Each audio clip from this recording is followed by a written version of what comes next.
Hello, everybody. I'm Miss Hannah from the Manhattan, Kansas Public Library. Welcome to Storytime. Our stories today are read with permission from Scholastic Incorporated. Today's Storytime theme is Folklore about sharing. Are you ready? Let's sing a song together. If you're ready for a story, clap your hands. If you're ready for a story, clap your hands. If you're ready for a story, if you're ready for a story, if you're ready for a story, clap your hands.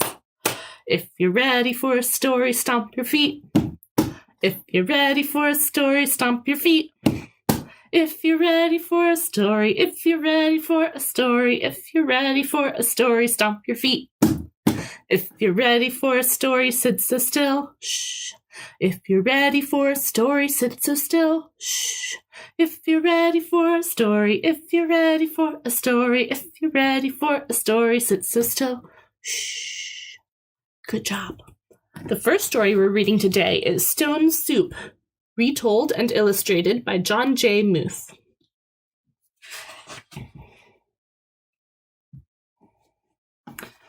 Three monks, Hook, Look, and Sue, traveled along a mountain road. They talked about cat whiskers, the color of the sun, and giving. What makes one happy, Sue? Asked Hook, the youngest monk. Old Sue, who was the wisest, said, Let's find out. Here they are.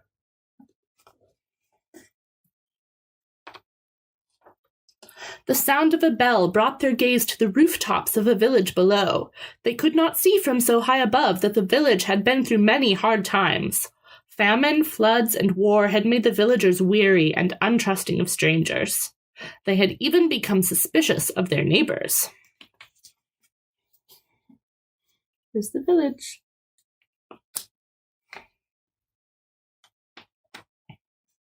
The villagers worked hard, but only for themselves. There was a farmer, a tea merchant, a scholar, a seamstress, a doctor, a carpenter, and many others, but they had little to do with one another.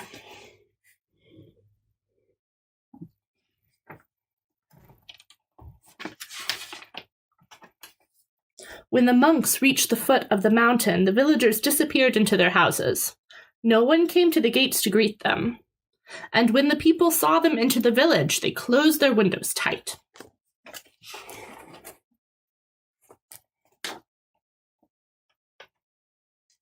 The monks knocked on the door of the first house. There was no answer. Then the house went dark. They knocked on a second door, and the same thing happened. It happened again and again from one house to the next. These people do not know happiness, they all agreed. But today, said Sue, his face bright as the moon, we will show them how to make stone soup.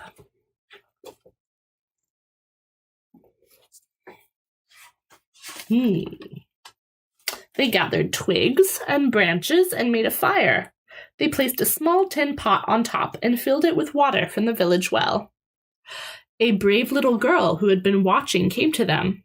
What are you doing? She asked. We are gathering twigs, said Lock. We are making a fire, said Hawk. We are making stone soup, and we need 3 round, smooth stones, said Sue.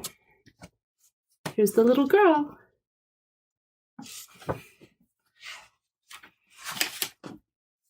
The little girl helped the monks look around the courtyard until they found just the right ones. Then they put them in the water to cook. These stones will make excellent soup, said Sue. But this very small pot won't make very much, I'm afraid. My mother has a bigger pot, said the girl.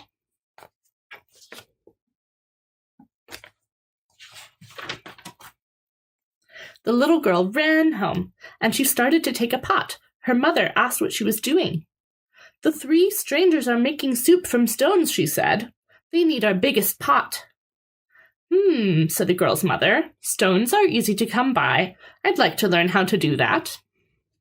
The monks poked the coals. As smoke drifted up, the neighbors peered out from their windows. The fire and the large pot in the middle of the village was a true curiosity. One by one, the people of the village came out to see just what the stone soup was. Of course, old-style stone soup should be well seasoned with salt and pepper, said Hook. "That is true," said Loch, as he stirred the giant pot filled with water and stones. "But we have none." "I have some salt and pepper," said the scholar, his eyes big with curiosity. He disappeared and came back with salt and pepper and even a few other spices. Sue took a taste. The last time we had soup stones of this size and color, carrots made the broth very sweet." "Carrots?" said a woman from the back. "I may have a few carrots, but just a few." And off she ran. She returned with as many carrots as she could carry and dropped them into the pot. There's the big pot. And look at all those carrots. "Do you think it would be better with onions?" asked Hook. "Oh, yes, maybe an onion would taste good," said a farmer, and he hurried off. He returned in a moment with 5 big onions, and he dropped them into the bubbling soup. "Now that's a fine soup," he said. The villagers all nodded their heads as the smell was very agreeable. Yummy. "But if only we had some mushrooms," said Sue, rubbing his chin. Several villagers licked their lips. A few dashed away and returned with fresh mushrooms, noodles, pea pods, and cabbages.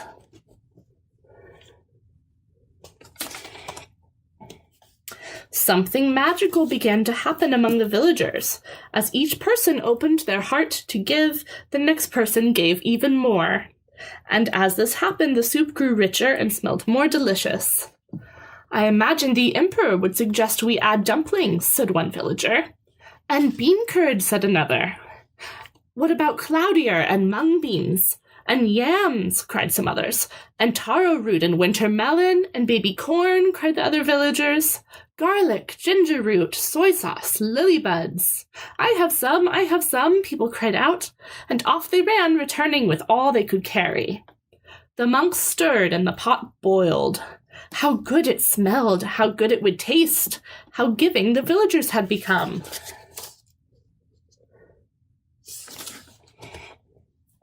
At last the soup was ready. The villagers gathered together. They brought rice and steamed buns. They brought lychee nuts and sweet cakes. They brought tea to drink, and they lit lanterns. Everyone sat down to eat. They had not been together for a feast like this for as long as anyone could remember.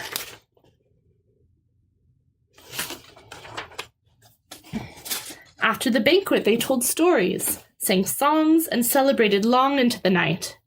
Then they unlocked their doors and took the monks into their homes and gave them very comfortable places to sleep.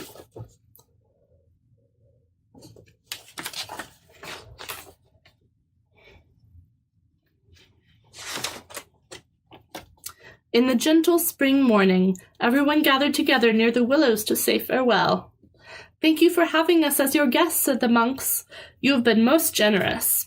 "Thank you," said the villagers. "With the gifts you have given, we will always have plenty. You have shown us that sharing makes us all richer."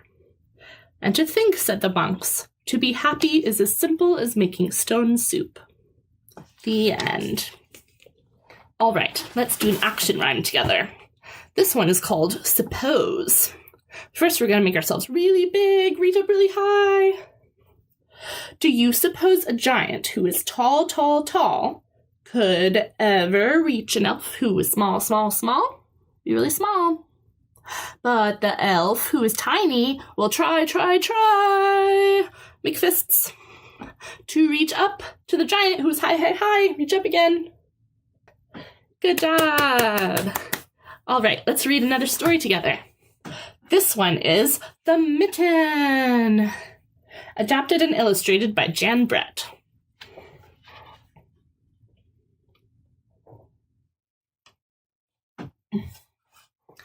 Once there was a boy named Nicky who wanted his new mittens made from wool as white as snow.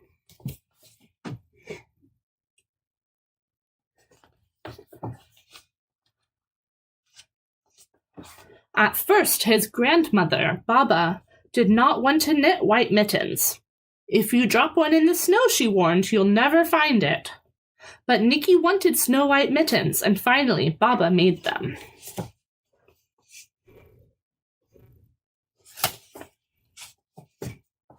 After she finished, she said, "When you come home, First I will look to see if you are safe and sound, but then I will look to see if you still have your snow-white mittens." So off Nicky went, and it wasn't long until one of his new mittens dropped in the snow and was left behind. Oh no! There's the mitten.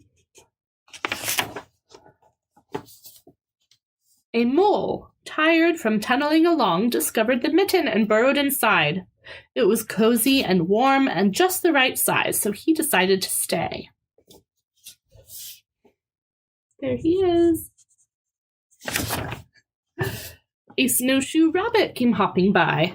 He stopped for a moment to admire his winter coat. It was then that he saw the mitten, and he wriggled in, feet first. The mole didn't think there was room for both of them, but when he saw the rabbit's big kickers, he moved over. Rabbits have big feet. Next, a hedgehog came snuffling along. Having spent the day looking under wet leaves for things to eat, he decided to move into the mitten to warm himself. The mole and the rabbit were bumped and jostled, but not being ones to argue with someone covered with prickles, they made room.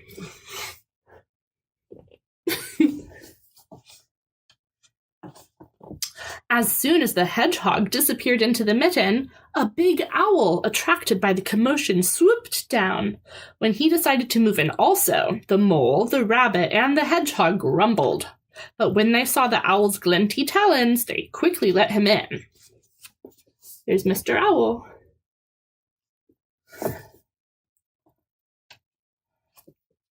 Up through the snow appeared a badger. He eyed the mitten and began to climb in. The mole, the rabbit, the hedgehog, and the owl were not pleased. There was no room left, but when they saw his diggers, they gave him the thumb.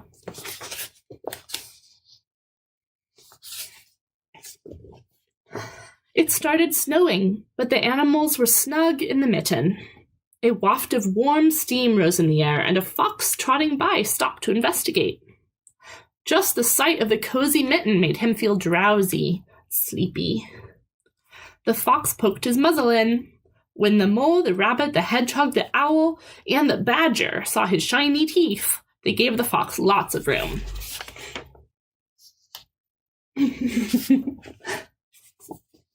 A great bear lumbered by. He spied the mitten all plumped up. Not being one to be left out in the cold, he began to nose his way in.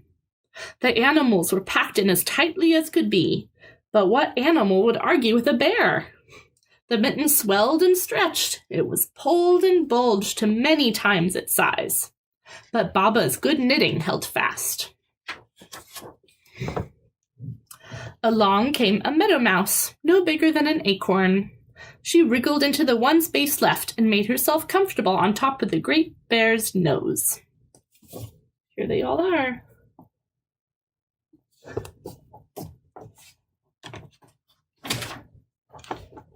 The bear, tickled by the mouse's whiskers, gave an enormous sneeze. Shoo! The force of the sneeze shot the mitten up into the sky and scattered the animals in all directions. Oh no! Have you ever had a sneeze that big?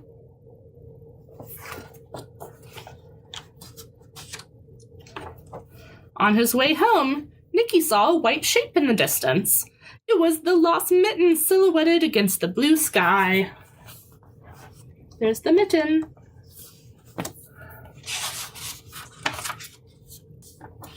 As he ran to catch his snow-white mitten, he saw Baba's face in the window. When she looked to see if he was safe and sound, she saw that he still had his new mittens.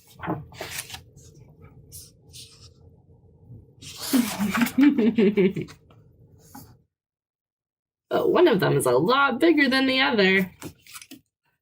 Now it's time for a song. This one is to the tune of Twinkle, Twinkle, Little Star. It's about sharing. Sharing, sharing is so fun. Let's share and care for everyone. I'll share with you, you share with me. Share with friends and family. Sharing, sharing is so fun. Let's share and care for everyone. Good job! All right, let's sing our goodbye song. Goodbye, everybody. See you soon. Goodbye, everybody. See you soon. Goodbye, everybody. Goodbye, everybody. Goodbye, everybody. See you soon. Bye-bye. If you enjoyed this video, please give us a thumbs up. Be sure to subscribe to our channel and hit that notification bell to be alerted to future content updates. Be sure to visit our website at mhklibrary.org to sign up for summer reading and see the rest of our summer lineup.